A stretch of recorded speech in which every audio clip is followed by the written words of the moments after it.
په شریعت کې شتي او هغه د ماسپښین لمونځ خو هغه 4 رکعات دی، د پکې زیاتې وکړو 15 رکعات پکې زیات کو، نو موږ دې عمل ته هم بدعت وایو. دریم مثال دا دی یا دریم قسم دا دی، دا عبادت په اصل کې په شریعت کې موجود یعنی اصلي، خو دی په داسې طریقه باندې وکړي چې دغه طریقه په قرآن او حدیث کې نه، چې دغه طریقه په قرآن او حدیث کې نه راغلي، نو موږ وایو دا عمل هم بدعت دی. مثال به تاسو موږ ذکر کو، یعنی د اذکارو لپاره داسې وخت خاص کول چې هغه د رسول صلی الله علیه وسلم نه ثابت، یعنی رسول صلی الله علیه وسلم دغه ټیم د دې اذکارو لپاره نه دی خاص کړی، نو موږ وایو دا عمل صحیح د اذکار په شریعت کې شتي، ثابت دي په قرآن او حدیث کې، او انسان له پکار چې په مخ الله سبحانه وتعالی ذکر کې، خو یو ټیم چې ولته خاص کین نو په هغه باندې دلیل پکار دی او دلیل تاسره نشتی. دغه شان سلورم قسم چې دی او هغه دا چې د عبادت په اصل کې موجودي، خو په دې ټیم ولده خاص کی چې هغه ټیم د رسول صلی الله علیه وسلم نه ثابت. مثال کې د شعبان په نیمه باندې، شعبان میاش دې په نیمه باندې چې خلک روزي نیسي، دغه ورځ باندې د 15 شعبان روزه نیسي، دغه شان په دغه شپه باندې عبادت کوي. موږ وایو په اصل کې دا روزه او د مونځ دا په شریعت کې شتي، خو د ولدي شي ټیم خاص کو چې دغه ټیم په قرآن او حدیث کې نه دی راغلی. دا څومره قسمونه چې زمارونه ما ذکر کړو، دا 4 قسمونه، دا ټول حرام دي او سراسر گمراهي ده او انسان د تباهي لارې ته یا انسان تباهي تبوزي. دلیل به دا رسول صلی الله علیه وسلم په حدیث کې وإياکم ومحدثات الامور، ځان ساتئ د نوي کارونو نه په دین کې، او دا حدیث چې ابو داود او ترمذی روایت کړی. دا رسول صلی الله علیه وسلم دوه حدیثونه موږ مخکې ذکر کړو. رسول صلی الله علیه وسلم نه په صحیح حدیث کې دا ثابت ومن يعيش منكم فسيرى اختلافا كثيرا، خپل صحابو ته تاسو کې چې څوک پاتې شي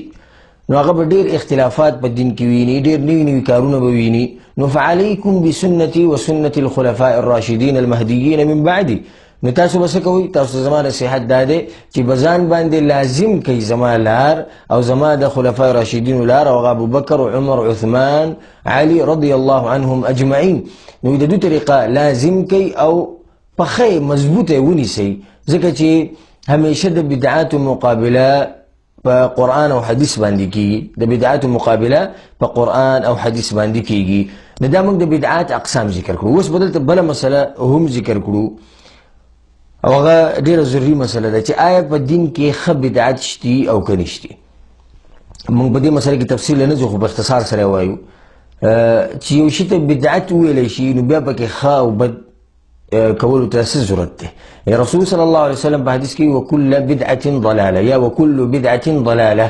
هر بدعت گمراهی ده. رسول صلی الله علیه وسلم پکې څه خاص کړي نه دي چې نه د هغې نه علاوه یا ښه بدعت نه علاوه. رسول صلی الله علیه وسلم هر بدعت گمراهی ده. نو په دین کې چې هر بدعت وشي هغه گمراهی ده، په دین کې ښه بدعت او بد بدعت چې ده هغه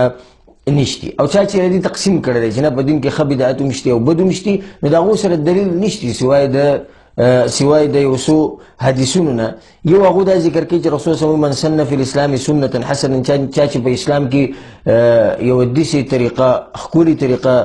جوړه کړه نو دته به د دې ثواب هم ملاویږي، او څوک چې په دې باندې عمل کوي د هغې ثواب به هم دې کس ته ملاوي. موږ دغه کس ته وایو څوک چې دا دلیل پیش کوي چې د دې حدیث سبب څه دی، رسول صلی الله علیه وسلم دا خبره ولې کړې ده.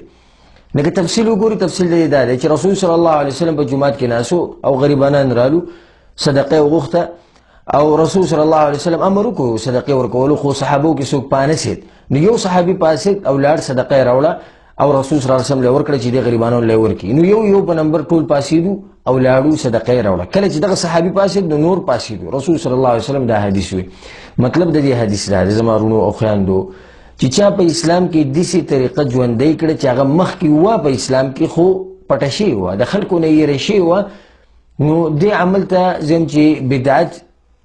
که لغوي وته هغه جدا خبره ده، نور دا په دین کې نوې کار نه دی. زه تاسو نه دا تپوس کوم چې آیا صدقه ورکول دا په دین کې نوې کار دی؟ صدقه خو په قرآن او حدیث کې ثابت ده، او الله سبحانه وتعالی امر کړی صدقه ورکول، دغه شان دغه پیغمبر محمد صلی الله علیه وسلم امر کړی. نو څنګه موږ صدقې ته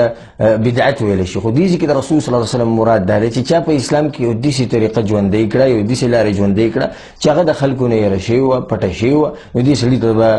د دې ثواب ملاوي. دغه شان څه خلک دا هم لکه موږ باندې رد کوي چې دا حدیثونه لیکل چې دا بدعت نه دی. نو د دې رد هم علما ښه په تفصیل سره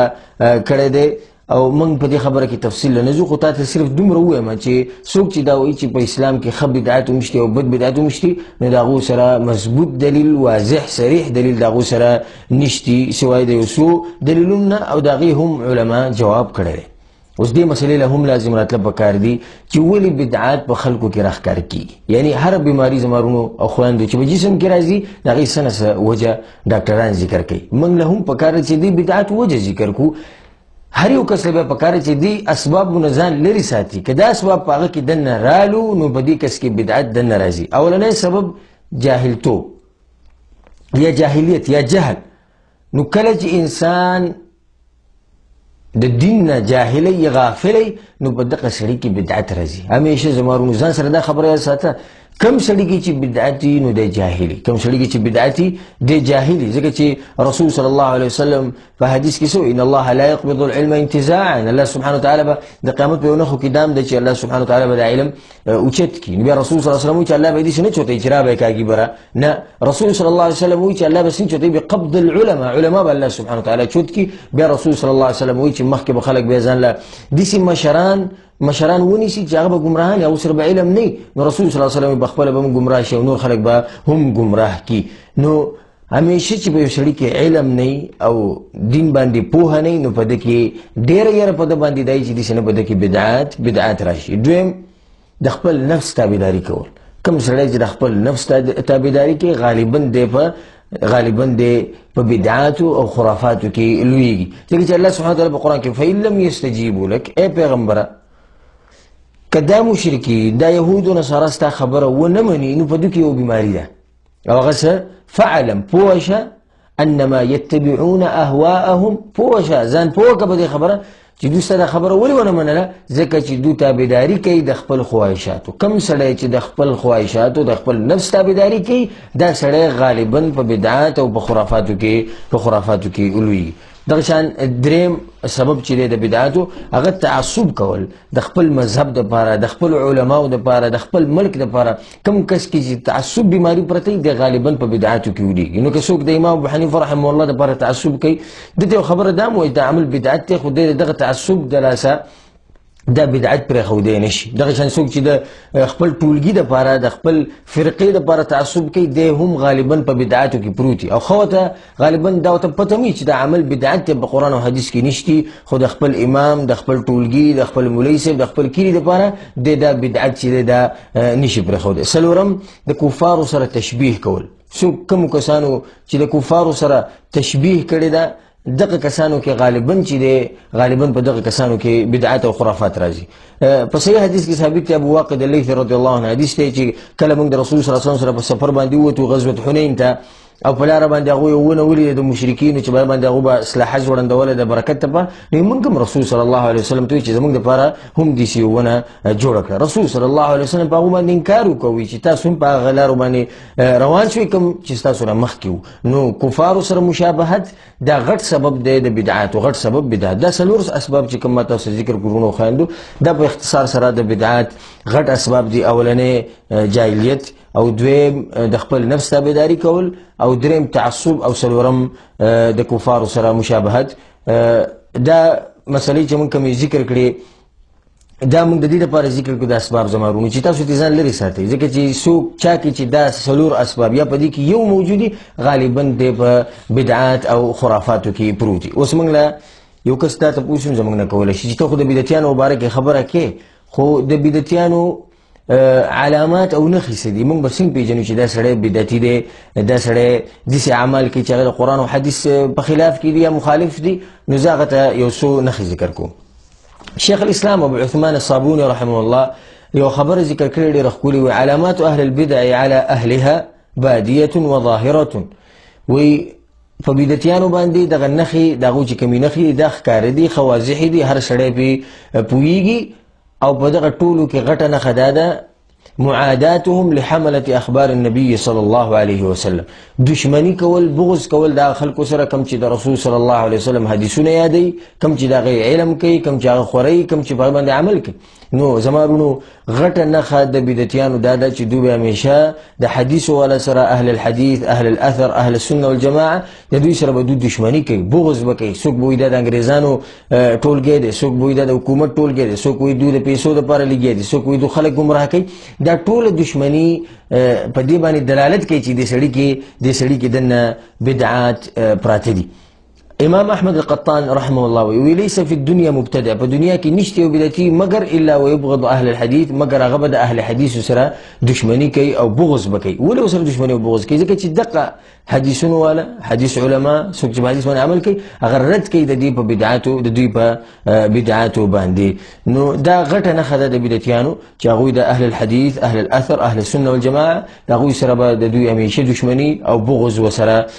کوي په آخره کې د درس په ختمولو کې زه به تاسو ته یو څو مثالونه ذکر کړم چې دغه بدعات زموږ په معاشره کې ډېر خواره شوي دي اولنې موږ مخکې هم تېر شو هغه د رسول صلی الله علیه وسلم د پیدایش په ورځ باندې اختر مناول کوم چې احتفال بمولد النبي صلی الله علیه وسلم وي دا به بدعات او په خرافاتو کې دي او ان شاء الله کبي الله سبحانه وتعالى توفیق راکړي موږ به د هر بدعت تفصیل ذکر کوو دغه شان نیت په خوله باندې ویل زمارونو د منځ نه مخکې د هر عبادت نه مخکې نیت په خوله باندې ویل دا نه به قرآن کې شته نه به حدیث کې شته نه د صحابو ثابت دي نو دا عمل بدعت نیت زی چې دا غزړه ده والله سبحانه وتعالى په زړونو باندې عالم دی دغه شان د منځ نه وروسته د فرض منځ نه وروسته جماعي طور باندې دوا کول او مولوي صاحب لاسونه چوټ کې دوا کوي نور په امین وي دا بدعات او خرافاتو کې دغه شان د شعبان منځنۍ ورځ چې کومه ده پنځلسمه هغه د مونځ دپاره د روژې دپاره خاص کول دا بدعات دي دغه شان د ښځې او د سړي په مونځ کې فرق راوسته دا هم بدعت دی ځکه چې رسول صلی الله علیه وسلم صلوا کما رأیتموني اصلي داسې مونځو کې لکه څنګه چې تاسو لیدلی په مانځه باندې او دې کې خطاب سړو ته هم دی او ښځو ته هم دی دغه شان د مړي دپاره څه خلک قرآن ختموي نو په دې طریقه باندې ختموي چې ډېر قاریان راجمع کړي او هر یو قاري له یو سپاره ورکړي او بیا په آخره کې هغو له ډوډۍ وکړي او پروګرام ولو کړي او قرآن مړي پسې ختم کړي نو دا عمل بدعت دی دغه شان په قبر سره زمونږ معاشره کې بدعات ډېر دي په قبرونو باندې نو یو پکې دا دی په قبر باندې ګلونه اچول دا بدعت دی په قبر باندې نوم لیکل دا بدعت دی قبر سیمټي کول دا بدعت دی دغه شان قبر چې دی ډېر دنګول او هغه باندې قبې جوړول او هغه باندې رخام لګول دا ټول په بدعات او خرافاتو کې راځي دغه شان د مانځنه د فرض مانځنه وروسته په سر باندې داسې لاس کېږدي او څه اذکار وایي دا عمل هم بدعت دی ځکه چې په قرآن او حدیث کې دا نه دی راغلی انشاءالله کبي الله سبحانه وتعالى توفیق راکړي نو موږ به بل درس هم کوو هغې کې به ښه تفصیلي بدعات او خرافات ذکر کوو او هغه به ښه واضحه کوو چې زموږ وروڼه د دې نه په دې باندې پوه شي الله سبحانه وتعالى توفیق راکړي موږ او تاسو له په قرآن او حدیث باندې د عمل کولو هذا والله اعلم وصلى الله وسلم على نبينا محمد وعلى آله وصحبه اجمعين والحمد لله اولا واخرا